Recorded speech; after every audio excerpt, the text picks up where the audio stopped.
Na madrugada do 1º de abril de 2014, a ría de Vigo converteuse no escenario dunha traxedia marítima.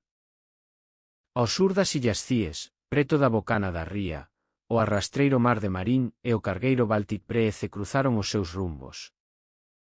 O choque produciuse ás 2:42 da madrugada, segundo o informe oficial da investigación marítima. Daquela, moitas informacións falaron dunha longa noite de emerxencia, busca e incerteza na entrada da ría. O Mar de Marín era un pesqueiro de arrastre de 27 metros, con porto de rexistro en Marín e casco de aceiro. O Baltic Breeze era un buque de carga rodada con bandeira de Singapur, 164 metros de eslora e case 30.000 toneladas de arqueo bruto. A diferenza de tamaño entre os dous barcos era enorme, e naquela noite esa diferenza fíxose decisiva. O pesqueiro saíra do porto pesqueiro de Vigo rumbo aos caladoiros do litoral, despois de comunicar a súa saída a Vigo Tráfico. O mercante viña cara ao fondeadoiro asignado, polo canal sur do dispositivo de separación do tráfico da ría. A meteoroloxía non axudaba, sopraba vento do sur-sueste de máis de 20 nós, con mar de fondo de ata 3 metros.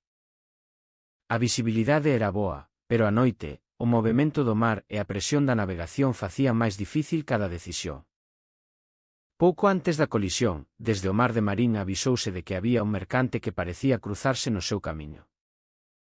Vigo Tráfico respondeu que, segundo o radar, o Baltic Breeze navegaba correctamente polo seu canal de entrada. Nos minutos seguintes repetíronse as advertencias, o pesqueiro estaba afastándose do seu rumbo e achegándose ao carril contrario. O informe oficial reconstrúe aqueles instantes a partir dos datos de radar, do sistema AIS e do rexistrador do mercante. A investigación concluíu que o Mar de Marín acabou interpoñéndose na derrota do Baltic Breeze.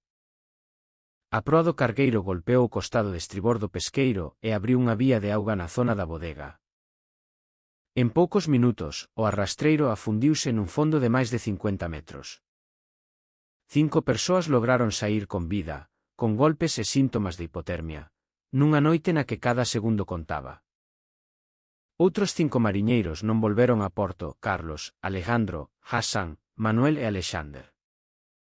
Os seus nomes de pila abondan para lembrar que detrás de cada cifra había unha vida, unha familia e unha ausencia. O Centro de Coordinación de Salvamento de Vigo activou unha resposta inmediata, con embarcacións, remolcadores e helicópteros. Participaron medios de salvamento marítimo, Gardacostas de Galicia, Garda Civil, Vixilancia Aduaneira e Servizos de Emerxencia. A xornada foi frenética: primeiro o rescate dos superviventes, despois a busca dos desaparecidos e a inspección do pecio. O Baltic Breeze sufriu danos leves no bulbo de proa, mentres o Mar de Marín quedou perdido no fondo da ría. Tamén houbo contaminación, restos do barco afundido, gasóleo e aceite procedentes dos seus tanques.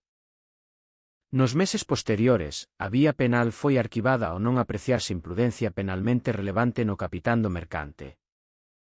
Anos despois, novas resolucións xudiciais volveron sinalar o peso do erro humano e das advertencias non atendidas. Pero a lección principal non é buscar un relato simple, senón comprender como se encadean os riscos no mar. Un rumbo interpretado de forma errónea, unha manobra que non se corrixe a tempo, unha noite dura e 2 barcos en espazos moi estreitos. A bocana da ría de Vigo é unha porta de entrada para mercantes, pesqueiros e barcos de servizo, por iso a coordinación é vital. A navegación segura depende da tecnoloxía, das comunicacións e, sobre todo, da capacidade humana para escoitar e rectificar. O accidente do Mar de Marín segue sendo unha ferida na memoria marítima de Galicia. Cada 1º de abril, o mar lembra que a rutina dun oficio pode cambiar nun instante. E que, fronte á forza da noite e da auga, a memoria das persoas debe permanecer por riba de calquera estatística. Esta é a historia dunha colisión, dunha resposta de emerxencia e dunha perda que Galicia non esquece.